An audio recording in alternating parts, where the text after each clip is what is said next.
Muy buenos días, chicos. El día de hoy vamos a trabajar el tema de clasificación de los seres vivos.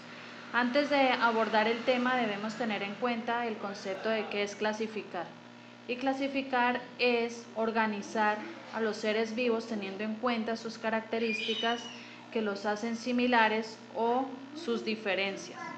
En la clasificación de los seres vivos se tienen en cuenta dos ramas importantes, la sistemática y la taxonomía. La sistemática es la que se encarga de clasificar a los seres vivos teniendo en cuenta el ancestro común, es decir, su origen. Por ejemplo, de ancestro común a los abuelos. Entonces, el abuelo viene siendo el ancestro común y de ahí se derivan los hijos, los nietos, los bisnietos, los tataranietos y así sucesivamente. En la sistemática lo que hay que tener en cuenta es que se parte de un origen o de un ancestro común que sería el abuelo. Mientras que en la taxonomía ya se tienen en cuenta es las características de esos seres vivos. Entonces, si seguimos con el ejemplo del abuelo y de nuestro árbol filogenético, entonces ya se tendrían en cuenta características como color de ojos, estatura, color de cabello, color de piel y demás, esas características. En taxonomía, los seres vivos se clasifican en algo que se llama las categorías taxonómicas, que son estas que observamos acá. Entonces tenemos la especie, el género, familia, orden, clase, filo, reino y dominio, que más adelante los vamos a abordar específicamente. Pero es importante tener clara la diferencia entre esos dos conceptos. Sistemática tiene en cuenta el ancestro común y taxonomía las características de los organismos. Para clasificar los seres vivos se debe tener en cuenta los caracteres taxonómicos. Y los caracteres taxonómicos se clasifican en morfológicos, fisiológicos, citológicos, ecológicos y moleculares. Ahora vamos a describirlos brevemente cada uno. Los caracteres taxonómicos morfológicos son los que hacen referencia a la forma que poseen los organismos, a la estructura o a las formas de los órganos de los seres vivos. Entonces, por ejemplo, en las aves, la forma de las alas, en los peces, las aletas. ¿Sí? Entonces, todas esas estructuras de forma, los caracteres fisiológicos son los que tienen en cuenta funciones vitales de los seres vivos, como la respiración, la circulación, la locomoción. Todas esas funciones que desempeñan los seres vivos para su supervivencia se denominan caracteres fisiológicos.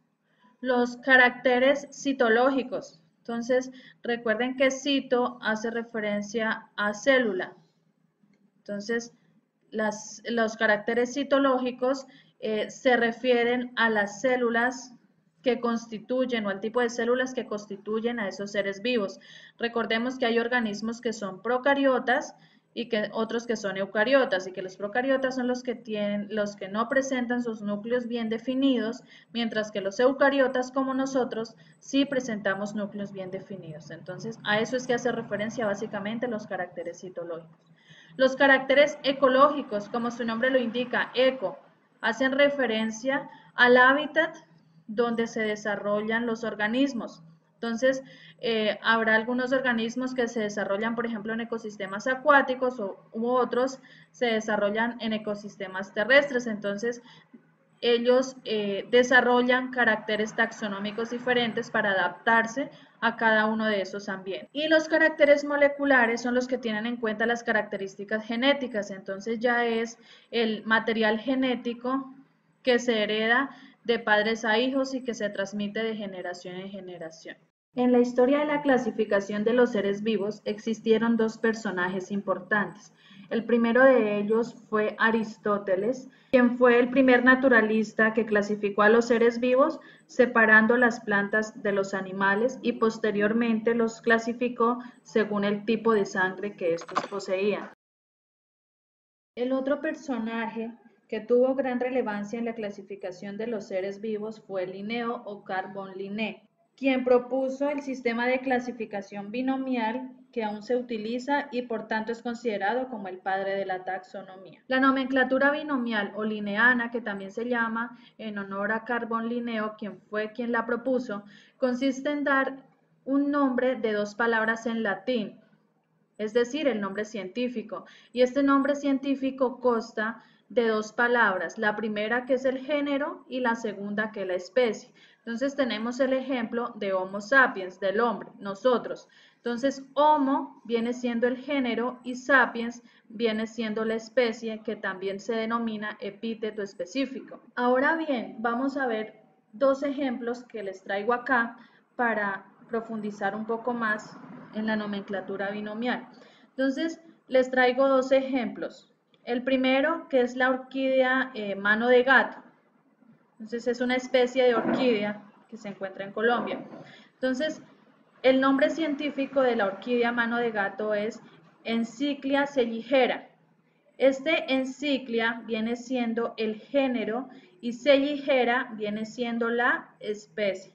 Hay que tener una característica bien importante acá en el nombre científico a la hora de su escritura, y es que la primera palabra, o sea el género, la primera letra, véanla acá, la E, está en mayúscula y las demás en minúscula.